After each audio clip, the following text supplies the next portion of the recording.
All right. Welcome, everyone. Today is Tuesday, May 26th, 5:30, and we are having a budget discussion, and this is a work session, so mostly discussion. With that said, should we do roll first before we go to Pledge of Allegiance? Does that matter?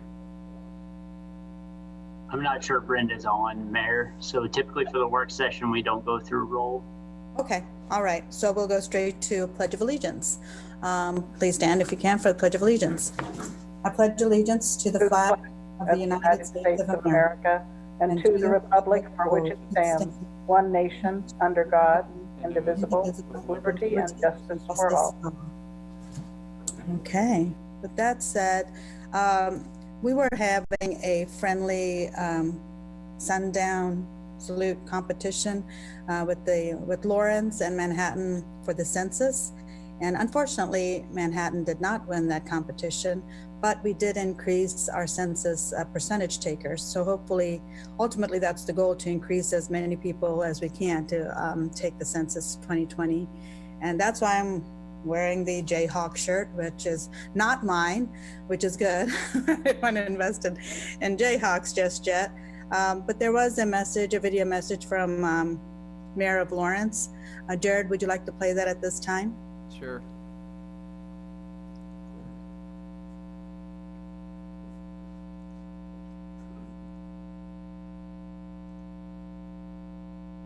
Good evening, Mayor Reddy and members of the Manhattan City Commission.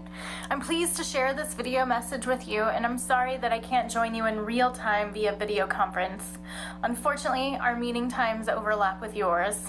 Please know that I am there in spirit to say thank you to Mayor Reddy and all of Manhattaners for the fun challenge and for being such good sports as we engaged in our 2020 Census Count Sunflower Showdown. I think it's safe to say that this pandemic has probably created the most unique set of circumstances in census history.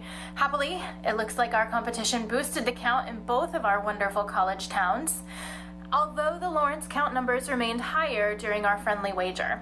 What I mean to say is, technically, for the record, we win. Now we can come together as two great Kansas cities.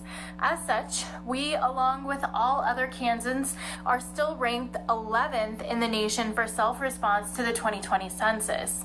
And there's still time to boost our state ranking and show that Kansas counts. People can still go to 2020census.gov and submit their census information. Census operations are starting back up, and census takers will be reaching out to follow up with addresses that haven't reported yet through the summer. And all this good effort is good practice for our 2030 Census Sunflower Showdown. We wish you all the best in these challenging times, and we hope that there are many silver linings yet to come. All the best from Lawrence. Thank you and goodbye. Yeah. Well, we really appreciate Mayor of Lawrence sending us that message. And once again, we would like to increase the number of people taking the census. I understand people are removed from their residence right now, but ultimately we want to have as many people as we can to take the census. This impacts our budget on many levels, especially for federal funds, for schools, for our social services, for roads and such. The more people that take it, the better. And it's easy online, and hopefully we can get more people to take it. So thank you for that. Tonight's session, like I said earlier, is focused on our budget. The 2021 city budget overview and discussion, and Jason Hilgers, our deputy city manager, will be presenting this evening. Mayor, before Jason starts, this is Ron Fear, city manager, and I just wanted to take this opportunity, wishing that we had face-to-face meetings to recognize our retiring finance director, Bernie Hayen, for nearly 20 years of service. This past 20 years with the city of Manhattan as our finance director. Normally he would be definitely leading this charge, and so we're giving him a little bit of relief, but this is his last week of work, and so we wanted to take this opportunity at the city commission meeting to offer our congratulations and wish him the best in his retirement. as he moves on to a new chapter. And this is Bernie. I'd like you to talk a little bit. This is your second stint with the City of Manhattan, so I think you're combined to somewhere around maybe over 30 years of service. So I'll let you talk a little bit about that. Again, commissioners, just hope you'll join me in thanking Bernie for his service for these past almost 20 years with the City of Manhattan as our finance director. Well, thank you, Ron. Actually, I've been here almost 50 years, both times. I started when I was a teenager. I feel that way sometimes anyhow. It's kind of bittersweet because, you're leaving at a time that there's a lot of challenges. And, the thing that I think I am optimistic about is you couldn't ask for a better city staff to deal with those than the ones you have. So I think you're going to get through all of this okay. Again, there's just been so many downs here in the last 6 months rather than ups. And it's been, like I said, it's been bittersweet. But on the other side of the coin, it's been my pleasure. And I wish all of you the very best and hope to see each of you individually in the near future. Thank you very much. Thanks, Bernie. Yeah. No, Bernie, we really, during my entire tenure, of course, you've been there for several mayors, many mayors and so forth. And we certainly enjoy your expertise and your presentations, and you have a really good staff. And that is one department we are very dependent on because the numbers are always questioned and revenue sources, and we never know what time. You're a couple of months behind on some of these as you reported to us. But thank you for serving Manhattan, and we'll see you around in the community, and hopefully you enjoy retirement and not get too busy. Sometimes retirement gets far busier than your regular job. Sure. Thank you once again for serving for the Manhattan community. Thank you, Mayor, and thank you, Ron and Jason and staff. Thanks very much. Appreciate it. Mm-hmm. Bernie, I would just say ditto to everything the mayor just said, and we wish you well. It is a new chapter for you. I don't know if you're really going to retire, but it's an opportunity anyway. We wish you well. Thank you. Thank you.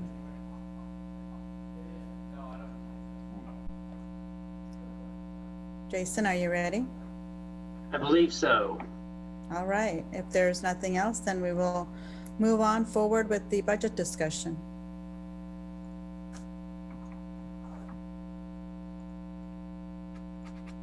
Get my screen shared here. And I believe we're ready to get rolling. We sent this presentation out earlier today with a long weekend. We were able to get through it this morning, so apologize for the short period of time for you to review, but we can go through this obviously together and answer any questions and have a dialogue. I start with this slide, and the majority of these first 8 or 9 slides are available within the first 20-30 pages of our budget book. And it's really an overview of and a reminder to the organization, the commission, and the community just what it is we do and some of the things we report on annually as a kind of a measuring stick and information that we provide for the community. But I wanted to highlight here our 8 or 8.5 departments. Public Works is obviously split between the streets engineering and traffic side, but then also has the utilities and our enterprise funds on the water, wastewater, and storm. But then you can also see everything else that falls underneath here, from our zoning to HR, legal, finance, airport, park and rec, and fire. And there's just a tremendous amount of service that we provide the community. We're over 400 strong and full-time, 1,200 strong in full-time, part-time, and seasonal. So it's quite an economic impact to the community. There are a lot of dedicated people involved in the services that we provide. We get feedback and interact with all of these folks as you do as well with their department heads and meetings. A lot of what you all get to consider doesn't necessarily meet the level of service that each of these departments provide the community. They're at a level that's obviously at the front lines. They're down intermixing with a lot of the community in a lot of different ways. Just wanted to really give you that broad stroke of service that the city attempts to provide each and every year. Major employers in Manhattan, we rank as one of the major employers due to the sheer size of employment that we do offer. But it's a good reminder of just how many people work out of Fort Riley, not only from the military side, but the civilian side.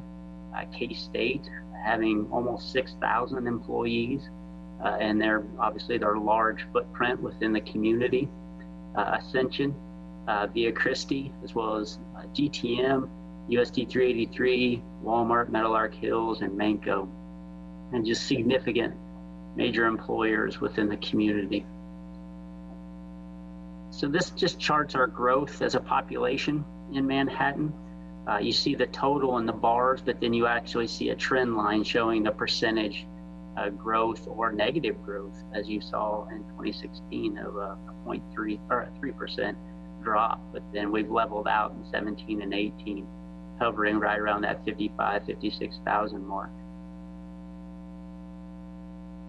This is another slide that we show in our budget book, and I find this just fascinating every year to look at just how the deposits within Riley County and Pottawatomie County continue to grow, which is an indicator of just the growth in incomes in this area, in this region.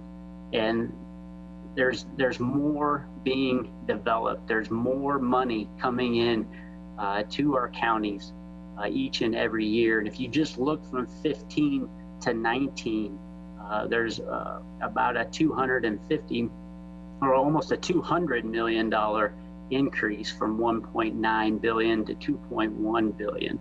That's a significant increase in deposits just in a 5-year stretch in Riley County alone.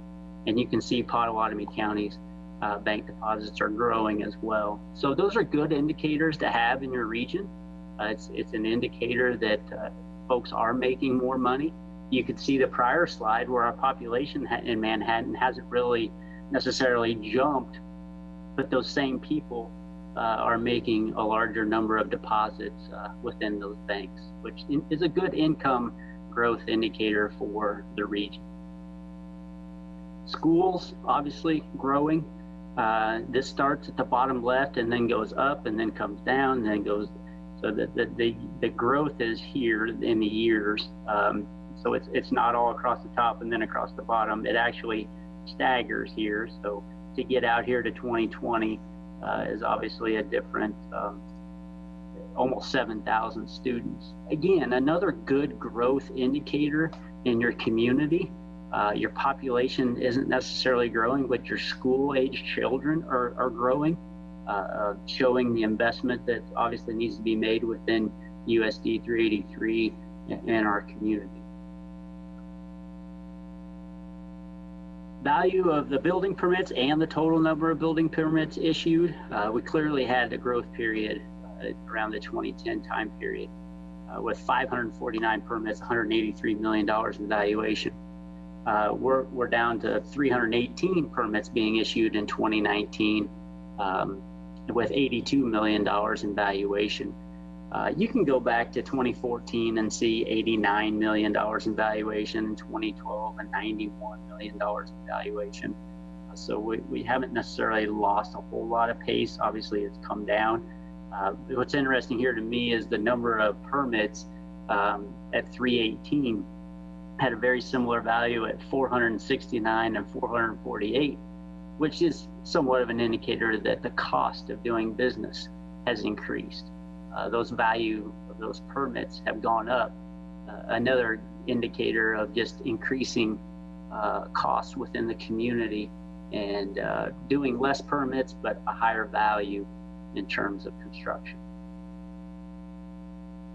Guiding statements from the commission, these are in our budget as well. Just a lot of different things we've highlighted over the years. Just a lot of support for providing services. And we continue to do that. We have great relationships. We work well with other governmental entities, public safety with PD, delivering services that are customer friendly, efficient, transparent, and effective. That stable and diversified economic base, workforce development, region reimagined, we highlight that specifically. Comp plans, cultural and recreational amenities for that quality of life in Manhattan. Really, when you think about what sets Manhattan apart from other Kansas communities, so many of the things that you all have highlighted here in your guiding statements do that. And it's shown through the services that are then provided in each and every department within the city itself. Just another reflection of our employment. A lot of different sectors represented here with all the departments that we mentioned prior, just over 1,200 total. You see the bulk of that in our Park and Recreation Department, and we break that down further here in a few slides, but you can see really the last 18 actuals, 19 is pretty close to an actual, but they reference it as an estimate, and then 2020.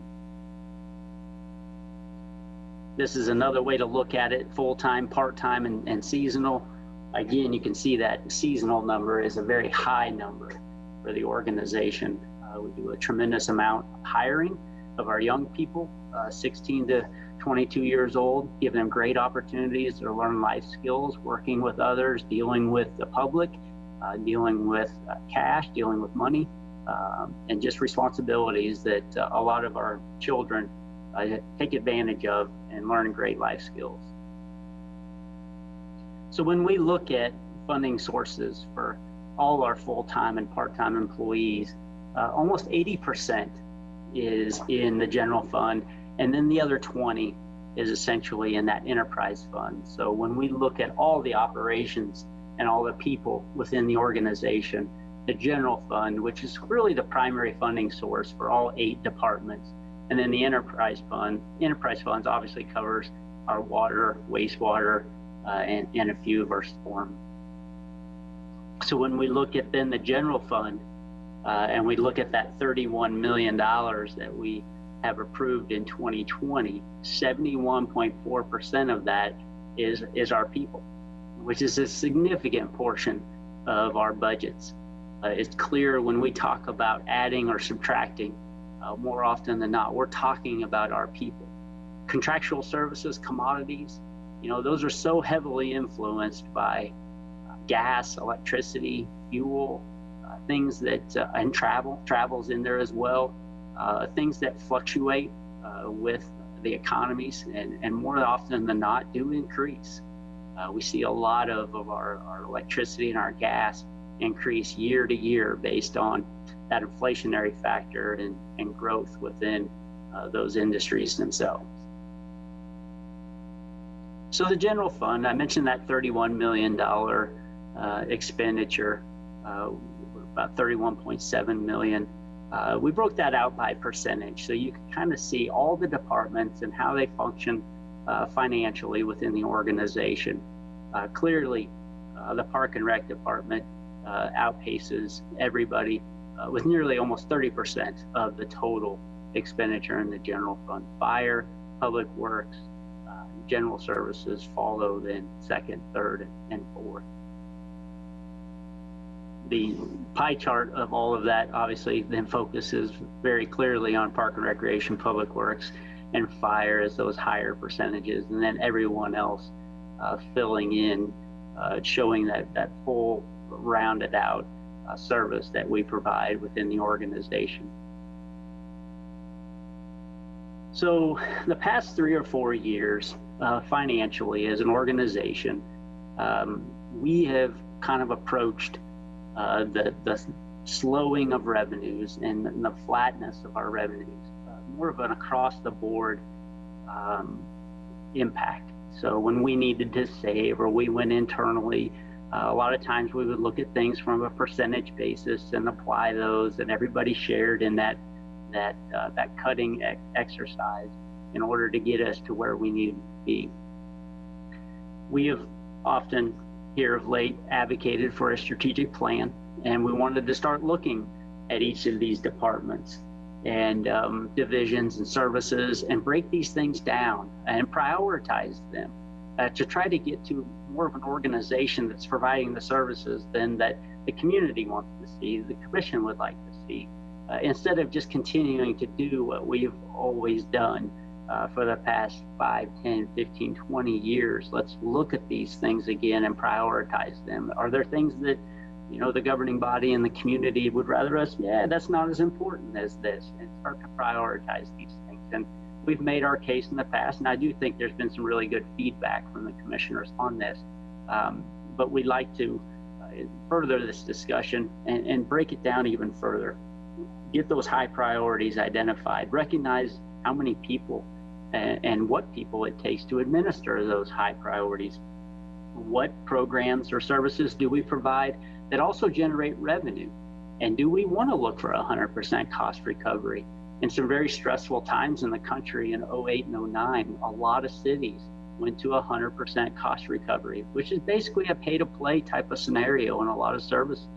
And then we could prioritize those areas, question and gain feedback along for those long time services and newly developed ones. We have voter turnout that obviously built us new pools. We have voter turnout that is building us new recreation facilities. We have voter turnout that is building some outdoor recreation back to 87, Annenberg. Clearly, there have been some things the voters have told us they want to see. With all of those improvements, though, come investments in operating, investments to make those things run and function in a way that's expected from the community. And that's where the operating side comes into play. But we could get that feedback on those long-time services and newly developed by department, by division, and really go from a cost-benefit perspective, again, to get that priority ranking. So we went ahead and just grabbed the Park and Rec Department, that $9.45 million total annual budget, which is, you know, like we said, about 30% of the overall general fund operation, and started looking. There are 13 different divisions, 29 parks, 3 water parks, a zoo, a discovery center, all of the youth and adult programs, 103 full-time individuals, 16 part-time, and 665 seasonal. That in itself is just an impressive list of accomplishments, the services they provide the community, and clearly a lot of employment there to make those things a reality. And when you start looking at park and recreation in terms of line item budgets by those divisions and departments, you see the totals we're spending for all these different activities. Clearly, some of them generate revenue, but not all of them do. And some generate revenue at a fraction of their cost, meaning they're not 100% cost recovery. But this is the type of example where we can jump into a department, look at the services it's providing, look at the budgets, look at the costs associated with them, the benefits then that we can gauge from feedback, and start to prioritize these things. There is a lot of money spent in this department, but it also is a department that really, I would say from an outsider perspective, sets Manhattan apart and makes it more attractive and factors into that quality of life for those of us who live here. So this is, again, just another way in highlighting how we could break down each of our departments. So all city revenues, we understand 2021, we're going to have some impacts. 2020, we're already realizing them. We're starting to see some data come in from our sales tax that shows a 15% decrease from March, which are May revenues, which we just got this week. Today, we'll have that sales tax report out to you tomorrow or Thursday, more than likely tomorrow, but it does show a decrease from March of 20 versus March of 19. And it is about 15%. What's good is we have a breakdown then of every sector industry, and we anticipated the losses in the hotel and in the hospitality industry, and we saw it. One thing that I've noticed just in the data I got literally like 5 minutes ago, our retail sales tax had a 1% difference between March of 19 and March of 20, which is significant given we had 2 weeks of nearly a stay-at-home order in March. So we'll get that data out to you, but I would tell you from our perspective, we built some sales tax scenarios and gave them to you all based on 25, 30, and even 50% reductions overall. So to only see 15% in March, we feel like it's better than some of the predictions we were making earlier. We rely so much on people who don't live in Manhattan to generate a lot of the revenue that our general fund operates under. We're unsure, or it's in question, just how much travel, gathering, and events and conferences will be allowed, not only through 20, but even to 21. More than likely, our sales tax will be impacted. Our property tax and utilities are our most reliable sources of revenue. So one of the things we recognize over the next 2-3 months, we're going to have to get a handle on as an organization, what level of service do we anticipate providing in 21? We are fairly sure we're not going to be back at a level of revenue, possibly going back to 2018, possibly even 2017 in terms of just total revenue received by the city moving forward into 21. We know these expenditures are going to be questioned. We know there's industries that we rely on heavily that aren't going to be fully ramped back up. So a lot of our questions to you all center back to what level of service do we expect moving forward. We know our revenues are not going to be where we would like them to be. Had COVID-19 not happened, I think we obviously have some flat revenue streams in front of you with a slight increase potential. But I think moving forward, the prudent thing to do is to show you a 2021 revenue analysis that is not where we anticipated even 2020 being. And again, probably more like the 18 or the 19 level. Services, continued pressure to provide more. And you, as well as we know, every week, every month, we're being asked to do more in terms of services. Just the expectations that come along with what we do, there's always discussion on how much more we can do with what we currently take in from a revenue standpoint. So our 2021 budget focus, first and foremost, are people. And it's interesting, we've seen the recruit and retain vernacular out there with other governmental entities here of late, but we approached you in January with the OEI initiative and maintaining our ability to recruit and retain. And that strategic plan is very critical there to get us to a point where we're more fine-tuned on the services we provide. We have a 27th pay period in 2021 that we have to deal with. A pay period for our operation is about $850,000 in total. For the general fund, that's about 80% of that. So we're in the $650,000 pay range for a general fund impact. The 20% would be for the utilities. Cash balances, can't stress it enough. When we look at the Governmental Finance Officers Association and the best practices, when we look at our cash balance of around $3 million for what we do from a budget standpoint and what our responsibility is for RCPD statutorily, based on their formula, we should have about a $9 million cash balance here in the organization, and we have $3 million. It really exposes us to events like the pandemics, like the floods, like potential tornadoes and natural disasters where expenditures have to be made in these times to provide the services, but the revenues may not be coming in. And that's exactly what we're seeing now. If we had a higher cash balance, there'd be a little bit more, it'd be less anxiety, it'd be more assurance of where we were headed financially. But for a number of years, we have ran and operated on a very thin margin, and we need to try to get those back to a healthy and stable position moving forward. Debt is another thing. We need to dive into that debt. We need to manage that debt, and we need to prepare ourselves from a revenue standpoint. We've had a lot of conversations about debt. We went out for the 0.3, it failed. It doesn't mean that debt isn't coming, and it doesn't mean we don't need to position ourselves one way or the other to be able to cover that debt. 2024, 2025, we really anticipate a bubble. And as I've mentioned in the past, we're just over 4.5 mils in our bond and interest fund. I did some research with the help of Rebecca Doling in the finance department, looked over the past 20 years, and we've been as high as 8 and 9 mils in the bond and interest fund, because you have peaks and valleys of this debt. And we're clearly in a pattern that we anticipate in the next 3-4 years.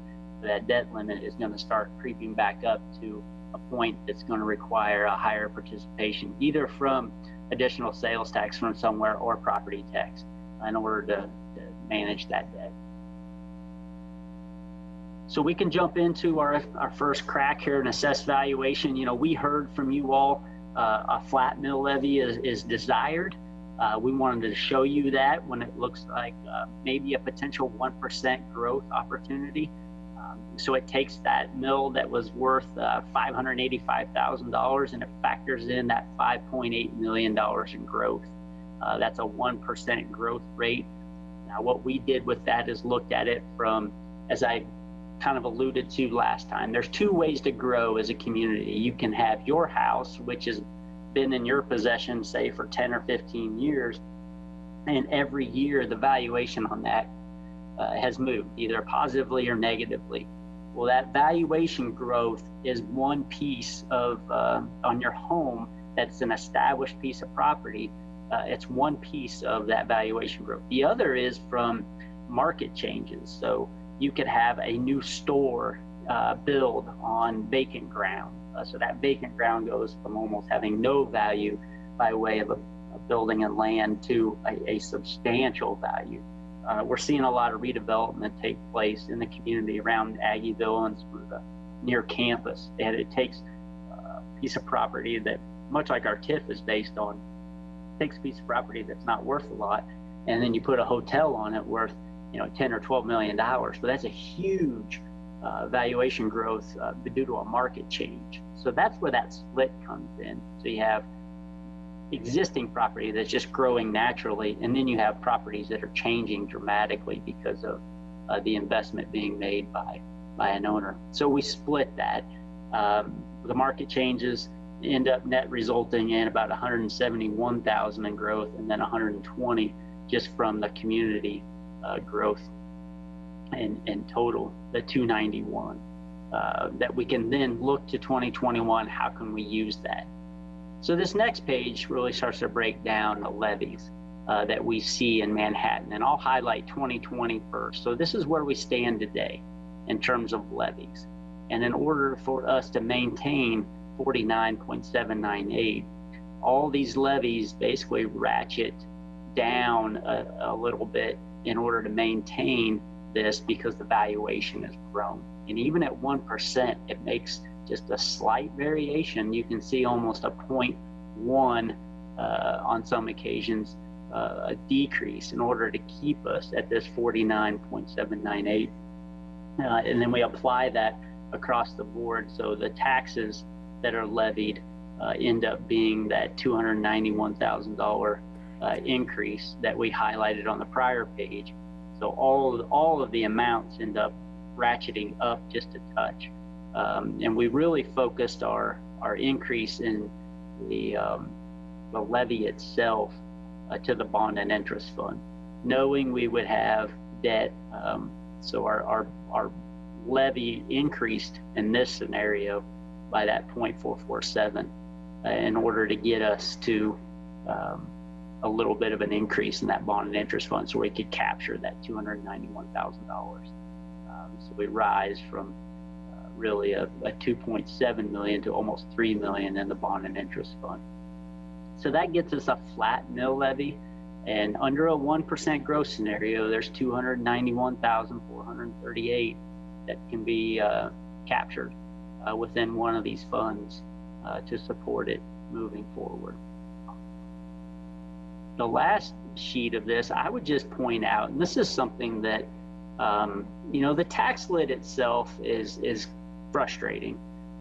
It's imposed on us, obviously, from the state of Kansas. So at one time, the legislature developed a formula and basically said, cities, you can't go over this amount. If you do, you got to go out for a vote to make sure your citizenry supports that.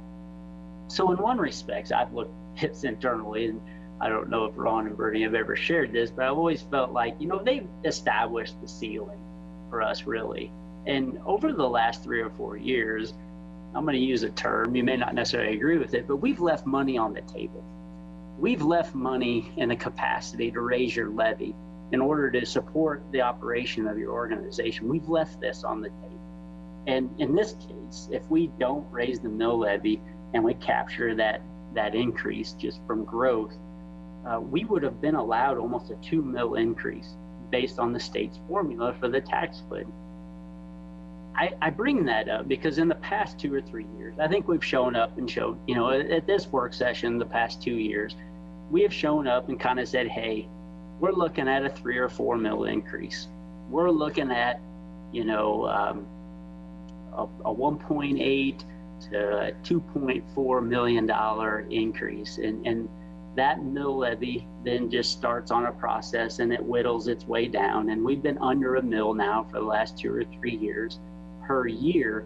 And under the state's formula, we had the capacity in some years to go 1.2 in this case, but even over 2 million on other circumstances. And the state would have allowed it via their formula, but we've been more conservative and really haven't increased our levy and have left that revenue on the table in terms of what capacity we had. Clearly it was vetted, and I'm not saying it was a conscious decision to forego all the money the state said we could have, but it was a decision to keep us really fairly flat in our levy discussions. So the levy itself is something that obviously impacts all our property owners.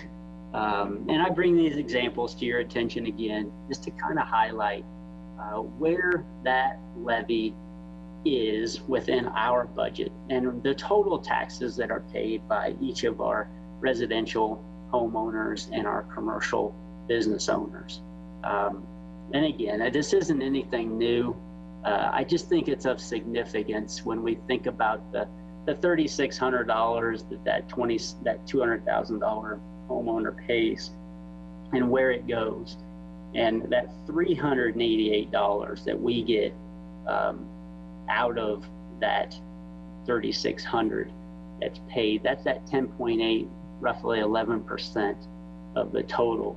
That homeowner is paying roughly $32 a month for all the city services that they receive via the levy. So all things funded on those prior 3 pages for the city of Manhattan, and that's our 16.899 mills, they're paying $32 a month for those services, or $1.06 per day. And I bring up this point that if you valued it on a per mill basis, so when we start to talk about increasing our mill levy by a mill and generating another 585 or close to 600,000 now with the valuation growth, what for that $600,000 that we can use in the organization to provide services, what does that cost, a citizen per day? It's 6 cents, $2 a month, $23 annually is our calculation. And the same thing we've done here for a commercial property owner to try to give them perspective in terms of what it is they're getting for their investment. When we look at the 16.899 mills and we talk to you about a 2 or a 3 mil increase in order to operate and deliver the services, when you think about a $31 million general fund, and what we have typically tried to do is stay around a growth rate of about 3%. And 3% for our people, 3.5, gets them their 2% step, and it gets them a 1.5% COLA. But it also allows 3% growth to occur for gas, electricity, fuel, travel, costs that are just going up inflationary throughout the country and within Manhattan. So a 3% overall increase and $31 million in the general fund is roughly $1 million. And when we look to growing $31 million by $1 million, that's a mill and a half. And when I think back to, okay, how does that impact the taxpayer? From $1.06 per day, it goes to $1.12 to raise 1 mil. And equally, then I look at the full $31 million in the general fund, and the fact that 6.5 mils roughly support that of the 16.899 that the city has in totality. Now you start to think about sections of that general fund and what it cost me. Just an example. Park and Rec is 9.45 million. We highlighted that earlier of the 31 that we provide. So roughly, let's just say 30% of that $1.06 per day that if you owned a $200,000 home, $1.06 per day, how much of that per day goes towards Park and Rec? Roughly 30 cents. You could eliminate the entire Park and Rec department entirely and save yourself 30 cents a day. That's the power of a mill levy, and that's what it supports. But it's also just as significant on how inexpensive it is per day to operate.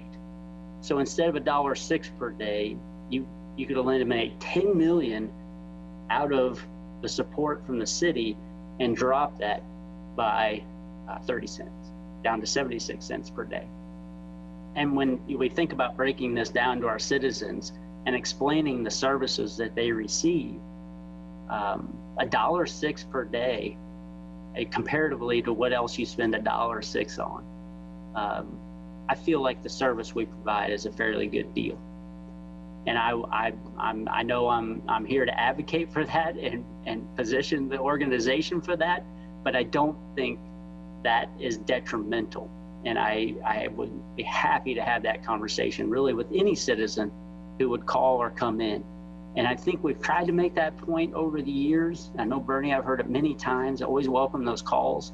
But for $1.06 per day, if you own a $200,000 piece of real estate in a community and you get everything that we've described in the general fund, all 8.5, 9 of those departments, it's quite a deal, in my opinion. And then there's the example of the commercial property down below, where it's 34 cents on a per mil basis and $5.79 per day for a business. And I have to ask, from a business perspective, how many minutes into the day have they earned $5.79 to pay what it is they're getting to be in Manhattan, to locate where they're at, to prosper and have access to 20,000 students and be available, in our community for all the visitors to come and frequent their shops. They choose to be here. They love Manhattan just as much as anybody else, and they clearly help fund all the services that we provide. So again, we've heard the flat mill levy approach. We understand the rationale, the no property tax increase. We are looking at a couple different ways. We know we have increases, things we have to do within our budget. So can we look at departmental fees or utility rates to offset some of the loss in sales tax and other revenue sources? Do we adjust our services with more of a strategic approach to offset those anticipated losses in revenues? Or do we do a combination of the two? And a lot of the discussion tonight would really just like feedback on recognizing where we're at financially, where we want to be financially, COVID-19 impact, understood. But there is an approach here from an organizational perspective that we'd like to take into effect, that if the expectation is to continue to operate at a flat level, we have to start eating into our service production in order to make that work. We're not going to be able to keep everybody employed. We're not going to be able to deliver all those services and programs at a flat level, because it takes, like I said, almost $1 million just in the general fund to grow by 3.5%. Recognize We won't do possibly the step and the COLA this year, which will reduce that number, but we have some needs within the organization that we'd really like to highlight June 9th as we get into our departmental budget sheets and show you some of the challenges we have in some of our departments, and then obviously start strategizing on how we move forward and looking at options for that 2021 budget. I do have both of those attachments, Mayor. I can bring those up as well and just make sure everybody has seen those documents, as well as I have the 2021 or 2020, sorry, budget book that if we need to highlight any sections of that, we can. Just give me a second and I'll get to the attachment. While you do that, we usually get the budget book. Should we just come and pick that up, or? So for June 9th, we'll have all the detailed budget sheets prepared. So it'll be hopefully ready a week in advance, but we can create a paper copy as well and take a look at that. So this was a major revenue source supporting the 2020 city budget that we had as an attachment. And it kind of gives you a perspective on the full 163, and let me blow that up and have you view it full screen. And it really starts to highlight all the different sources where we obviously spend those dollars and generate revenue. So we have cash balances on the budget, and these are our major funding sources that go into our overall budget. The property taxes, a pretty easy calculation here in your head is, we have roughly 40 to 50 mills to support not only city ops but RCPD, and that value of that mill is almost 600,000. So that's 50 mills times 600,000 gets you roughly $30 million, which just slightly less because that mill is not quite worth 600,000. But that gives you an idea where that $29 million comes from. Sales tax, clearly a variety of different ways we collect sales tax and where we distribute those within the organization. It's the same with property tax. We distribute them all throughout the organization. But we do have a substantial cash balance in a lot of areas. The largest one being Economic Development Fund, which we need to have another discussion on that fund. A lot of that money has been committed. If we keep paying down debt service on the conference center, if we keep having the relationship that we've forged with the chamber, if we look at some of the projects we've committed to recently, a lot of that money has been committed, if not the majority of it, for the out years. So wanted to make sure you saw this. This was part of the packet to give you just a perspective on those major funding revenue streams that come in each year. Okay, thank you, Jason. Thanks for the presentation. I'm sure it took a while to get all of that together. Appreciate everybody that worked on that. A lot of information, but I do have a few questions, and then I will also move on to commissioner questions and discussion to the points you wanted us to discuss tonight. I am going to be more for a flat levy this time around, no increase in property tax. That doesn't mean people's property tax won't increase, because valuations being what they are, there's going to be people that have their property taxes increased, but I don't want us to be part of that because of a mill levy that we add on to it. There'll be few that where their valuations won't increase, but there'll be quite a few that probably will increase. What I do want to know is when we talk about residential and commercial, like you showed in your next to last slide, what percentage of our properties are residential? We have at least 60%, my thinking is 60% that are rentals. So the other 40, are they just regular homeowners, residential, and then the commercial? And when I talk about residential, most of the homes I know in Manhattan, very few are just 200,000. So I don't know if those numbers are as clearly set as they need to be. And I'm going to just rattle off a few things. And my other thing is during this pandemic, we're not quite done. So we're not going to have the enrollment numbers where they need to be. There might be some businesses that shut down. We know Pier 1 has shut down. I don't know how it looks for places like Bed Bath & Beyond or Best Buy or Dick's Sporting Goods or any of the stores that are in the mall. And I don't know when we will know that, but this is going to be a longer process for some of those businesses that will impact our budget as well.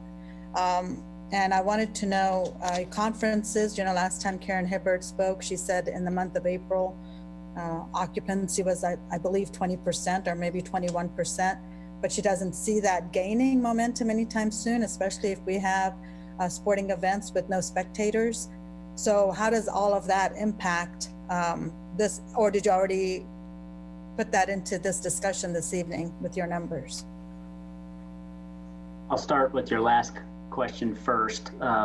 Transient guest tax is something we have factored into that overall loss for 21. The last work session we had, we showed you about $4 million worth of savings or shifts in revenue that we would come forward with to match what we anticipated losing by way of revenue for 2020. Transient guest tax was part of that equation of lost revenue. So was sales tax, so was a number of other sources, franchise fees, municipal court revenues down. So that really comprised of anywhere from that number, I think we used 3 to 8 million. We showed $4 million in terms of how to offset that. So for 2020, yes, it has been included in those anticipated shortfalls. 21 is part of the discussion even tonight. Just, there's a lot of crystal balls out there in terms of how things are going to be. And as we keep pointing out, our major employer at Kansas State University and its ability to bring students back and have in-person classes and start up the athletic fall sports, huge drivers in our economy. So there'll be a huge focal point for us as we move forward in what we watch and how we forecast things. Bernie may be still on. He may have a better feel, or Rebecca might too, of the split between residential and commercial. So that $585 million valuation that then gets reduced down to a 585,000 equivalent of a mil. That 585 million does have a split between commercial and residential. I don't have it off the top of my head, Mayor, but I'll get that for you if Rebecca and Bernie don't have that off the top of their head. They can chime in if they do. The point though about not all houses are 200,000, I agree with you wholeheartedly. If you have a $400,000 house, you can double all those numbers that I had on those sheets. If you have a $600,000 house, you can triple every one of those numbers. So instead of $1.06 per day, it'd be $2.12 for a $400,000 house. It'd be $3.18 if you have a $600,000 house. So that's how those numbers can easily be applied to anybody else's valuation if they'd like to look at it that way. Okay, well, I have more questions, but I will let the city commissioners also speak to this, and then I'll come back to mine. Who'd like to go first?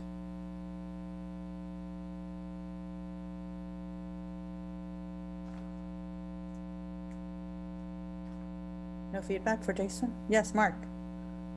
I don't have a lot to say so far. I think we're kind of headed in the right direction with the 0%, at least looking at it to start with. Yeah, I just can't be part of a property tax raise on businesses that the federal, state, and local governments have asked them to close and make their lives harder, and then raise the property taxes on them. If there was some way to raise the property taxes on the big box stores and the grocery stores that made bank over the last couple months, I'd be in favor of that. But mom and pop operations and all the other ones that were closed, yeah, but that's just not something I'd be willing to tolerate much of. So we'll have to see where things kind of are with the June 9th meeting, and this is a nice little introduction. And it is a good refresher for the community to understand, yeah, out of your total property tax, yeah, the city part of it really isn't very much. A lot goes to the school district, and the county takes about as much as we do, and the state gets their share. But yeah, it seems like we catch a lot of flack for high property taxes, but so much of the high property taxes is due to people voting to build new schools every 10 years or so. And so that's nothing we can do anything about. And that's where most of the big increases have come over the last decade here. So let's shoot for the zero, see where that kind of lands here over the next couple of weeks when we start getting some more numbers. And if something else comes up, I'll sound off later here.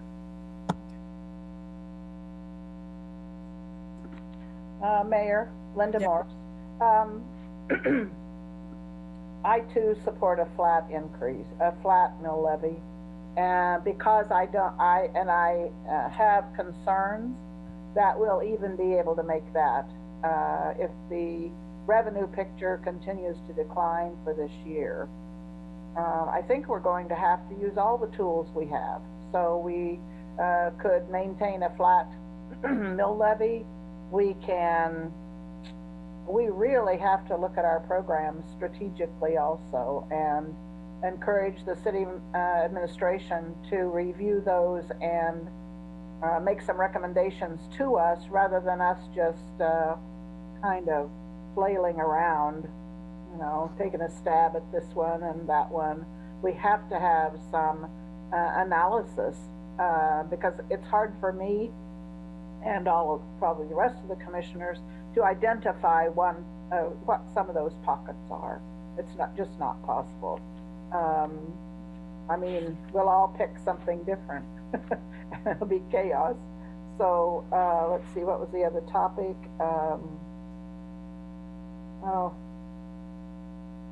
Adjusting department fees and utility rates. I think it's going to be hard to raise utility rates. I think our community is kind of aggravated about that, but you know, we have to pay for those large wastewater and water projects, and there's a cost to continuing to expand our community. So I want to eliminate flooding, and flooding is one of my priorities, so that Southwest Transmission for some of these projects have to be done. And stormwater and wastewater, look at the size of the tubes that we see the city installing on a regular basis. And it just is a big deal. But we have some things right now that are underway. We have contracts that need to be delivered on. What we need to really take a look at are those things yet to come that we may not be able to do. And it's going to take the city administration making some recommendations to us, or we'll just, carve on something that maybe we shouldn't. So I would urge us to do that. Adjust services. Like I said, I just think we are going to, I've been reading today about the 2008 and the 2009 recession and the length of time it took to recover from that. It wasn't fast. It was only a couple of years ago that we considered ourselves, the U.S., the country, recovered from that. And this has been, by the time this is over, it's going to be a hard thing for us to kind of work ourselves out of this low point. And I believe that once we start, I believe we will recover. And it probably, I'm hoping, faster than we did from the 2008 and 2009 recession, because the circumstances weren't the same. People lost confidence in. I think people still have confidence and feel good about it, and once the jobs are restored, and so I'm anxious, but it may take 2 or 3 years before we get to that point. So we're not just looking at 2020, we're looking at what's going to happen the rest of this year, and for sure next year. So I think we have to proceed cautiously, and I am not even sure about whether we'll be able to hold out for the 0% long term, and we'll have to be willing to make those adjustments October, November, sometime before the end of the year, in order to make sure we have a balanced budget at the end of the year. Thanks.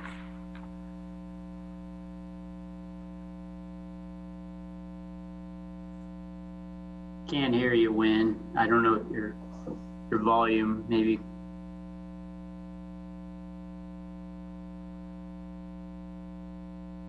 No, you're still muted. Yeah, I think he's working on it. Oh, okay.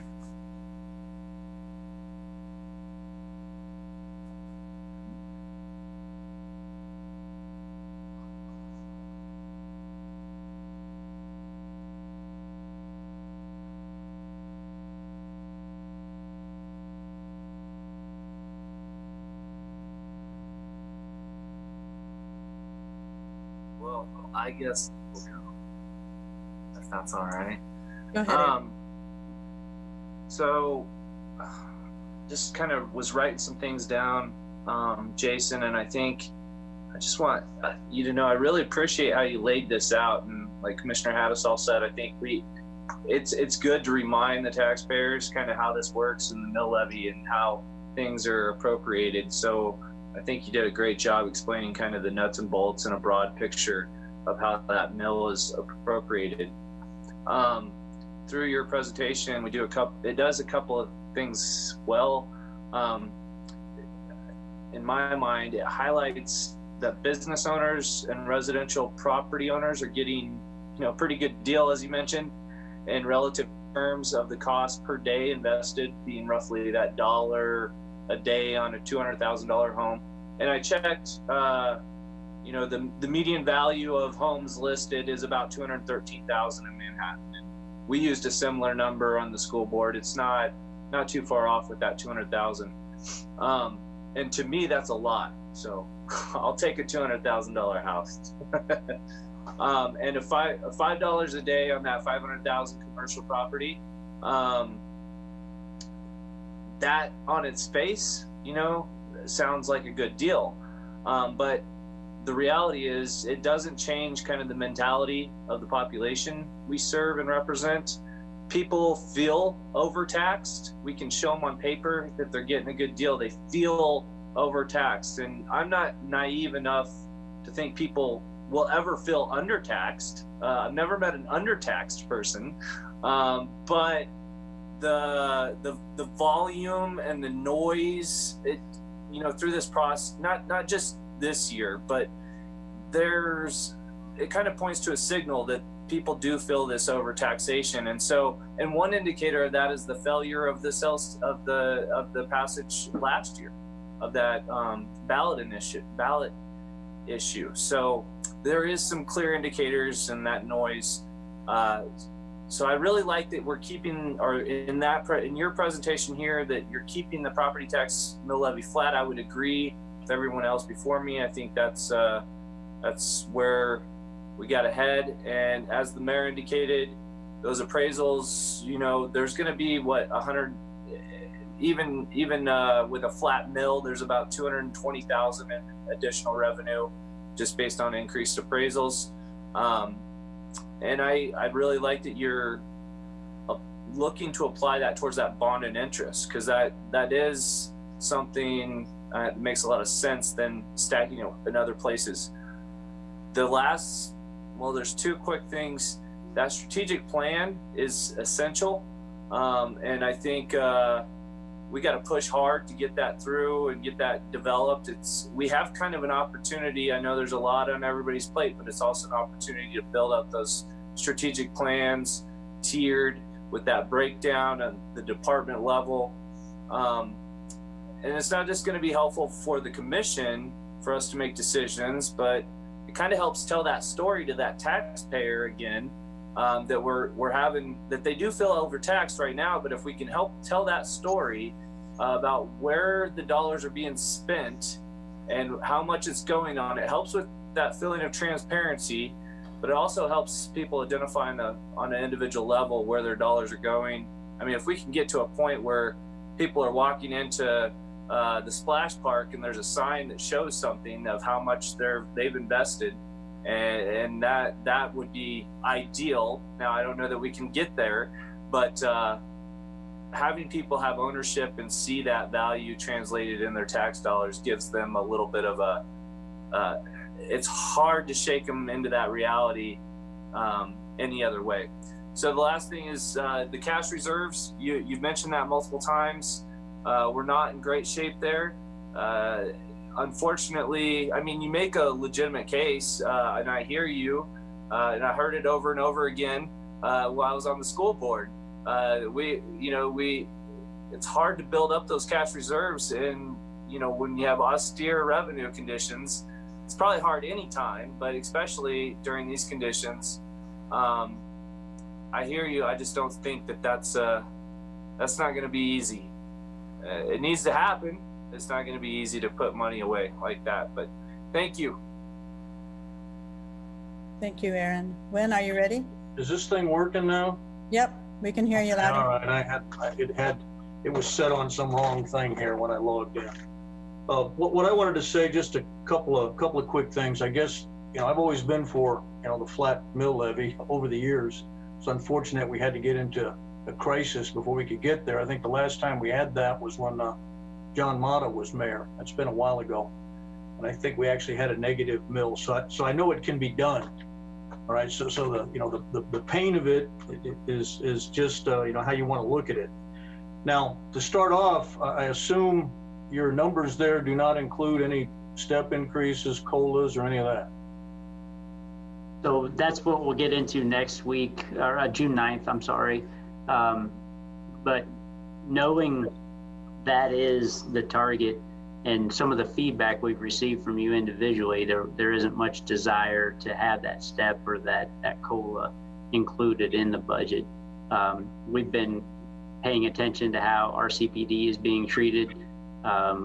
We wouldn't necessarily be supporting nothing if they receive what they requested for their people. But we're going to let that play out and see where that lands and see how if that flexibility. I mean, if a flat mill levy means, if you can pay your people, then that's the direction we'll go off. But if a flat mill levy means no pay increases, then we'll go down that path as well. Okay, because there is going to be a special law board meeting this Friday to, I think, resolve however that's going to turn out, because I think that's important, and that's why I mention it. Because if our CPD were to take off no steps, then they could actually lower their mill levy, which would be better for the city. And of course, that may be the direction I'm headed on that, simply because, the thing that is a problem, I think, for city management is that the law board can set this mill levy in a budget and you're stuck paying it no matter what. And what happens is there is no risk for our CPD. In other words, they're going to get X amount of money, and if the money's not available, the cuts will come out of the city and the county, not the police department. And that's where I have a bit of a problem with that. We're at risk. We're taking a guess on how much money is going to come in. And what happens is the law board will set a budget for RCPD, which will pretty much guarantee them that no matter what. Even if that means city staff gets fired middle of next year, RCPD will be whatever that budget is with no risk. And so I think, that's part of what I'm going to discuss Friday. It's just, who's taking the risk here? Are we all in the same boat or not? And we need to all be in the same boat. Now, my other question is, we got an airport grant. The federal government gave us a lot of money, and the general fund was supporting the airport. Is that built into this budget? Because isn't there some savings there now because you've got federal money we wouldn't normally have? Yeah, I think we showed you a savings in 2020 that was helping us with that $4 million total, but there was $600,000 roughly left over for 2021 that can be applied in a number of different ways at the airport. Whether or not it's a direct relief to the general fund or not, or it's part of a project, or he has multiple years at the airport to spend that money. We haven't strategized or come out with a 2021 recommendation just yet, but there is about $600,000 available. And then, of course, the other discussions, and I was hoping we would have those up front. We've got outside agencies, and a lot of that was funded through transient guest tax, and that's not going to be there. So we have to have a discussion on what happens there. Do some of these agencies not get funded because the money's not there? And I know nobody wants to talk that, but essentially, you can't take that out of hide on city operations, also. So that transient guest tax is part of it, and we have used economic development money to fund some of it. And so we need to look at that, and it can't just be business as usual, with maybe the exception of the special alcohol fund, because whatever money is raised there is dedicated to them anyway. So that's something that's really just they just have to plan their budget about what comes in. That's not always the case with the special alcohol board. I think we gave significant amount of money, over $100,000 to ATA last year.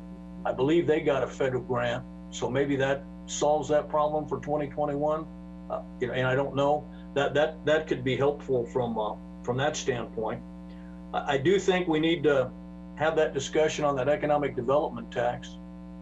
And again, I agree that our reserves are too low, and maybe, we dedicated a third of that Eco-Devo tax to, debt relief. Maybe, that should continue, but maybe some of it should go into the reserve if that's a more prudent way to handle that. So we need a long discussion on that. And is that tax gonna be put on the ballot this year or next year? Because we got two choices. I think the county backed off on, what they were doing in the last meeting. I think they voted not to put it on the ballot. And so, that may need to go back on the table. I think the utility fee hikes that were planned, the 3%, whatever, we may have to relook those because people aren't gonna be able to handle that. But I also think the commission, and I've said this numerous times, we need to stop giving away utility funds to pay for things that are not utility related, and we need to stop giving people waivers. There's a cost to doing business, and that's what we need to have. And then your other question on Parks and Rec, you look at all the services provided, and we have basically taken the approach that they were going to be free, and there wasn't going to be like a Parks and Rec pass. And I looked at a number of cities, they've done that. They built rec centers, and they basically had a rec center pass that people could buy, just like a swimming pool pass, and it covered everything. And we may need to do that. I mean, I know years ago, I think my first couple years on the commission, we tried to see if we could run the pools on a break-even possibility, and it was way too expensive. It was like $15 to get into the pool if you were going to have it break even. So that's one of the things you have to realize. The taxpayers are subsidizing a portion of it, but the pool costs, we're probably putting in around $400,000 a year in tax dollars to operate that. And so what happens when these new rec centers come on board and you've got to put a full-time staff member in each? Should we maybe consider some kind of like a pool pass system that would be, I don't know, maybe you could integrate all of it so that it covered the Discovery Center, the zoo, the rec centers, even the pool passes, and say, here's an annual pass to all the city stuff, and set that up so people could buy it. And we do have a lot of people that don't live in the cities that use those facilities, and we never capture that. We can say, well, they spend tax dollars in here, but that may be relevant. I know people aren't going to like that. They're not going to want to pay a fee. But at a certain point with that $9 million budget, I think it's worth investigating. And we did it with the pool passes. We tried to keep them reasonable, and we didn't put in what it would actually cost to break even, but at least something to offset that. And so I'm in favor of that. And I know it's going to be tough to keep the mill levy starting point discussion at 0 or lower. And I don't have a problem with dollar amount going up. You've captured the growth. And I think it's wise to put that in the bond and interest fund or the reserve, because that's a good place for it to go. And then by the end of the week, we'll have a good feeling on the law board budget, because it'll get published and you'll have an actual number you can plug in there.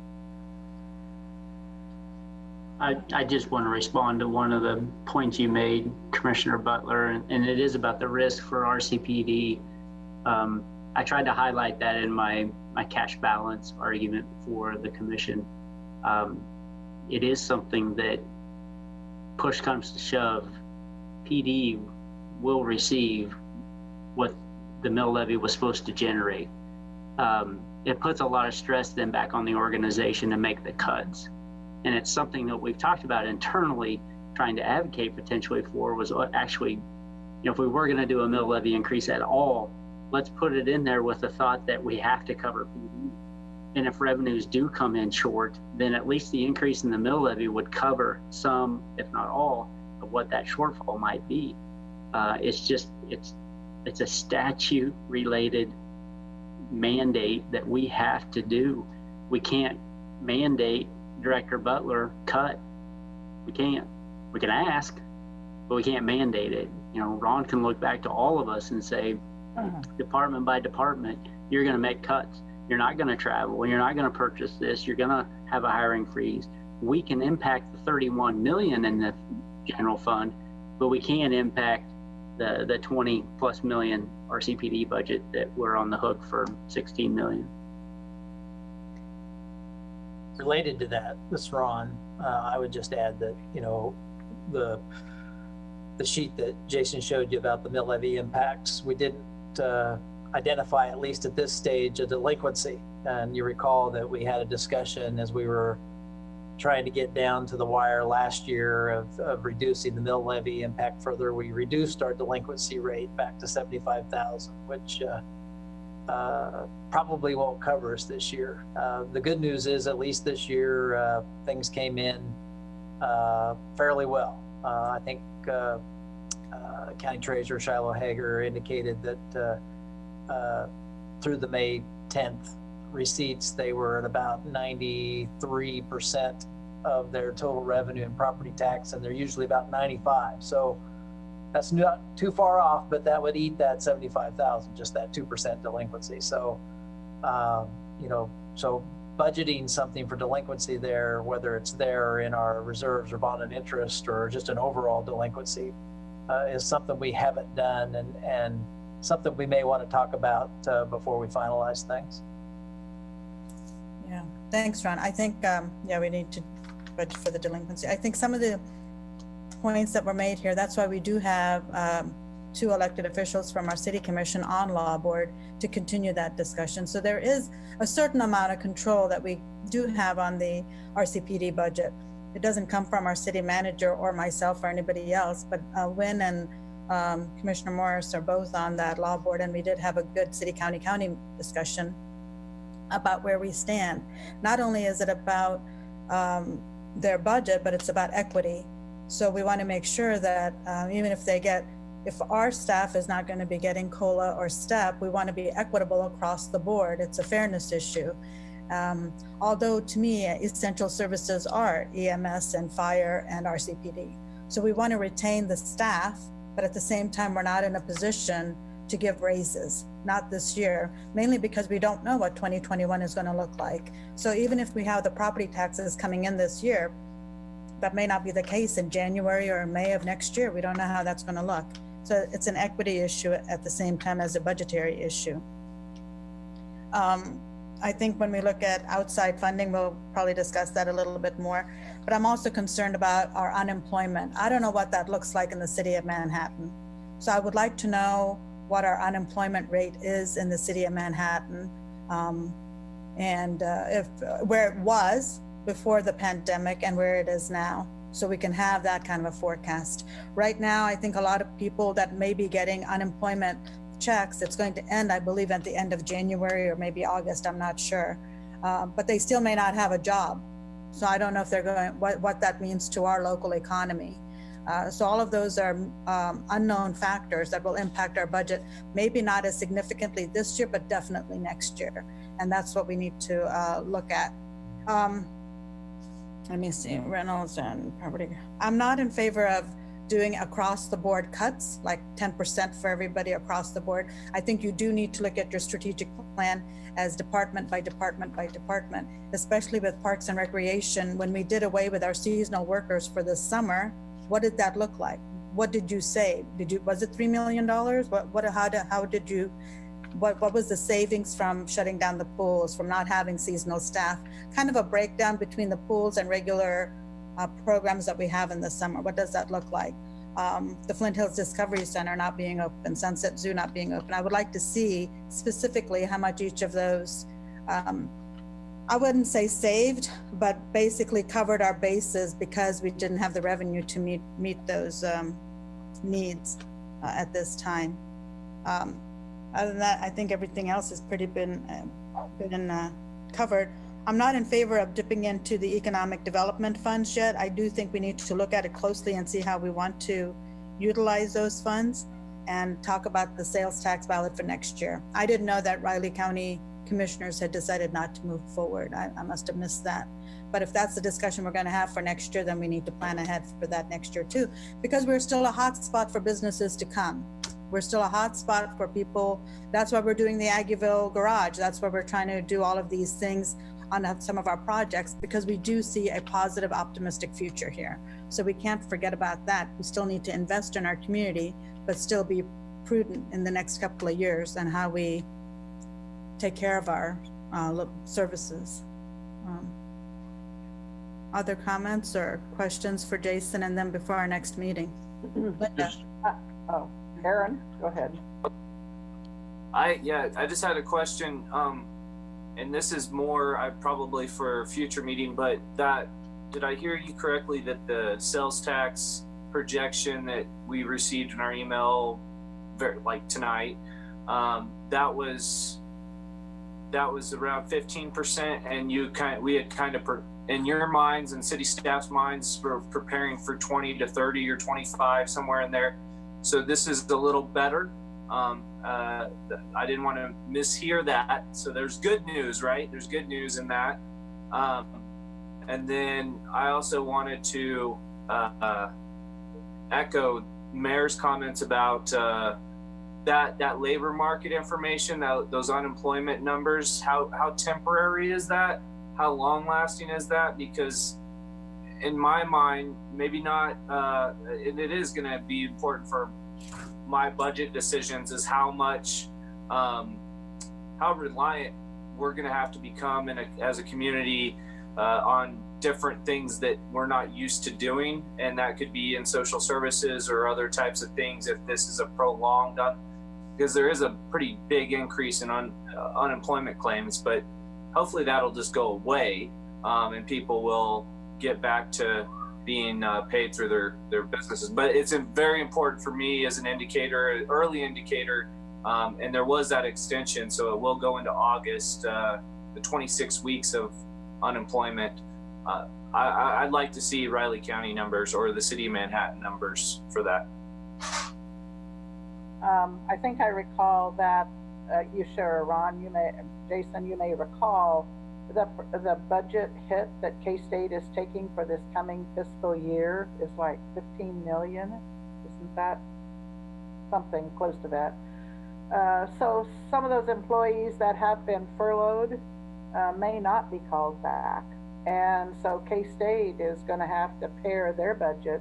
I'm just saying there's troubled water ahead. It's not just going to be 6 months from now, we're going to be back to whatever normal was at one time. I'd also like, I mentioned it at a recent budget discussion, and that is, what are some possible additional revenue sources? And I would like us to have that kind of a discussion about what is possible. I've suggested that the Airbnb, and I don't mean that as a brand name so much as a generic for short-term rental. We've had it on our list for a long time. That industry is just growing and growing, and we continue to not receive revenue. And my comparison is that we are punishing the hotel business and rewarding the short-term rental business. And it's all over this community. I believe there are landlords that have designated rentals just for short-term rental. They don't even try to rent them out because they can make so much more on a per night or per weekend basis. That's what I believe we need to go there. I want to be sure that we keep the pressure on the kinds of what we call the dark store. I mean, so we need to do several things, keeping the pressure on and being creative. I would like for Ron and Jason, for you to bring to us some revenue ideas that are realistic. We're out reading the Wall Street Journal and different, news sources, but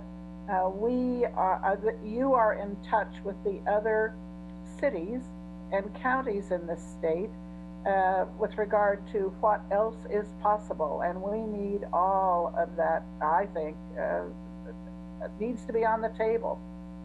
So, and that would not be penalizing our citizens with those kinds of. That's what I want to think about: is what can we come up with that doesn't penalize the citizens here that are already paying taxes. And it may be there's nothing, but I think that Airbnb is exactly what I think we ought to be looking at. Thanks, Linda. Other comments for Jason and Ron or staff? Yeah, we focused, a lot on, like we closed the pools for this year, but that's this year's budget. And of course, this 2020 budget is being crafted to have all that open. And I just want to be sure everybody understands that. You're talking about a full-blown Parks and Rec program, for next year. And that's got to be included in there. Now this year, it all depends on how things go and the money. But that's part of what we have to be thinking about here. And that's why I think that point you made about, are we going to increase fees? That's a revenue source. Now, I don't know about, bed and breakfast, how much money that would actually bring in. I tend to think it's not going to be significant. But I think if you do come up with a pass for Parks and Rec, that could be significant to offset that, because you got a $9 million budget. The problem is, I'm sure it's not going to be well received. And we've had discussions once before about, well, you could have an in-city rate and an out-of-city rate. For those that are outside the city limits, they pay more for one of those passes. And we had that discussion probably 4 or 5 years ago. It didn't go very far. But that all needs to be revisited, because, we've got these new buildings coming online that are going to be open, and people are going to expect to use them. And, too expensive a fee won't work, but maybe a little bit to at least cover the cost of the full-time, folks that are going to have to be in there to operate them. So that I think is worth looking at. And then a real hard look at, utility fees, and stop giving waivers. Now, I know that, in our next meeting, the mall's going to come and ask to not pay their rent, right? That's 6 figures. And that should give everybody pause. That's $100,000 that's not coming in. And that wasn't property tax or sales tax. It was, what they normally paid. So we're starting off with that, and, probably in the hole. And if, J.C. Penney's filing for bankruptcy, things are really not looking good. And so, any dollar we can save is a revenue source in my mind. And you just have to, crunch every one of those. And that means every department looking at, is there any waste that can be cut out of there? Everything from, canceling a mail out. Linda keeps talking about, taxing those Airbnbs and all that, which is big. And I keep saying, why am I getting 3 letters that my cat needs a vaccine? Why am I getting 3 letters that my sprinkler system backflow valve needs to be checked? And so we need to do that. And how much money are we spending on certified letters telling people to cut their grass? And things of that nature. So there are a lot of places we can save some money. I know that just on utilities, when we changed the way those were done by email, we saved over $100,000 several years ago, just on customer service costs on mailing those out. And so there is some things that can be looked at, but it's going to have to be the people that actually do the work. The code office guys would know how they could save money on possibly not sending out as many certified letters.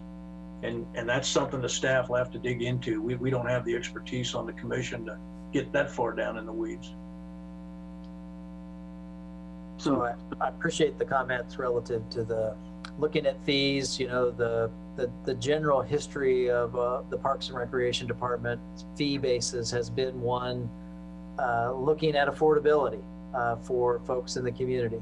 And basically the cost recovery of our programs have been one where we tend to charge a little bit more than the cost for adult programs and substantially lower for youth programs. However, I will tell you that cost recovery has been based on the seasonal cost. So the additional temporary employees we have to hire to run that program. It's not all of the full-time people that are on the payroll are not factored into those costs. And so one of the things as we move forward that we want you to think about is what should our cost recovery approach be? And should we look at that formula, at least in the near term, as to how we set our fees? And it's something that we might ask the Park and Rec Board to help us with as well, so that we have a community conversation about how we can do that and still create some programs for affordability, whether that's through the foundation or other folks that can help meet some of those other needs for folks that, and I'm not saying we need to just do that all at once, but we need to look at how we gradually do it. But specific to the rec centers, that'll be a new cost that we haven't experienced before that certainly has value to it in its own form. Mayor, before we leave, I did get an unemployment rate. April of 19, it was 2.2%.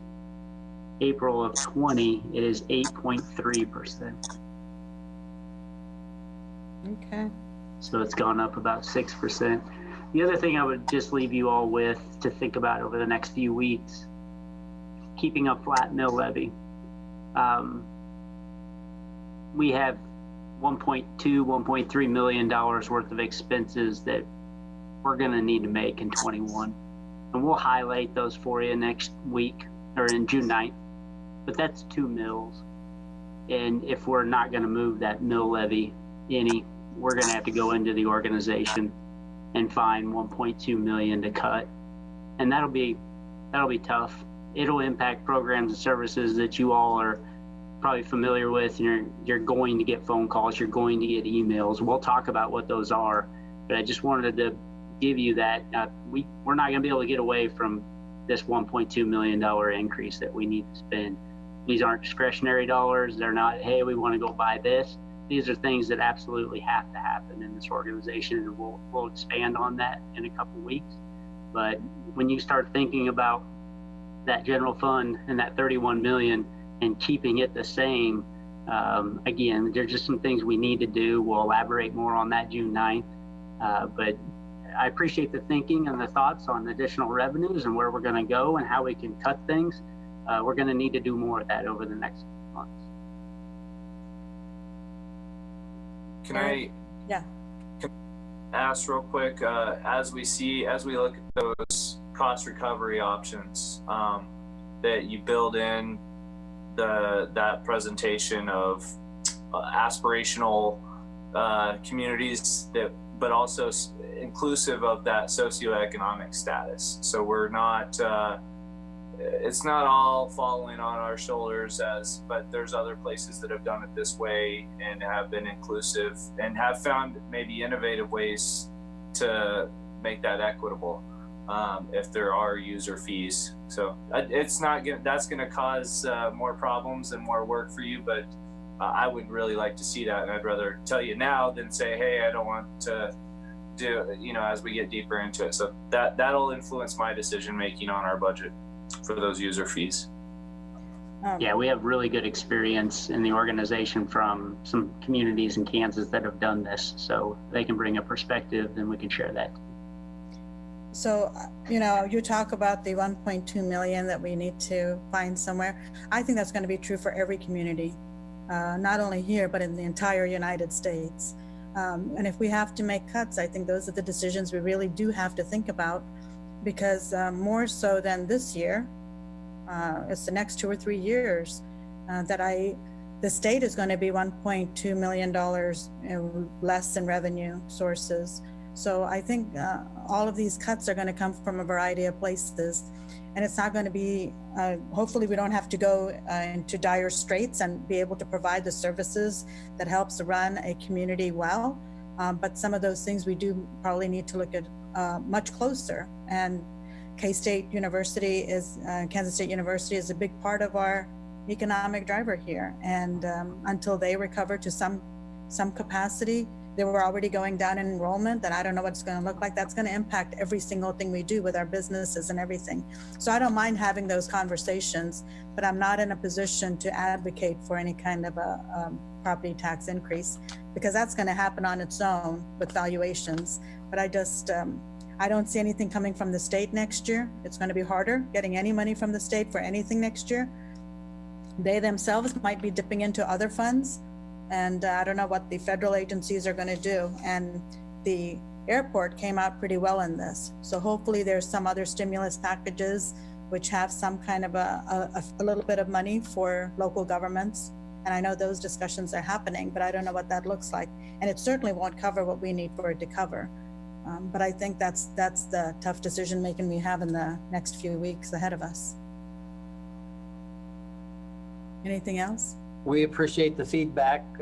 We laid out some of the future meetings and work sessions for you in the schedule in the memo. So June has a fifth Tuesday. We've identified 3 Tuesdays in June to use for additional work sessions. So I think there'll be lots of opportunity to provide feedback. The second work session in June is when we typically have the outside agencies come in. So that's kind of when we're still targeting for that. And that leaves us 2 work sessions in July to hopefully finish stuff up, because the legislature didn't move the date by which we have to pass this budget in August. So maybe they'll do that in their special session on the 3rd. We're coming back on June 3rd. So Yeah, we can ask for that, you know, to maybe have a little bit more experience in how much revenue we're going to lose before we have to pass the budget. But I'm not holding out any too much hope for that. No. We appreciate the feedback tonight, commissioners, very much. Well, thank you. And more discussions to come. If there's nothing else on the agenda or no more comments, I'm ready to adjourn. Okay, let's adjourn the meeting. Thank you all. Thank you.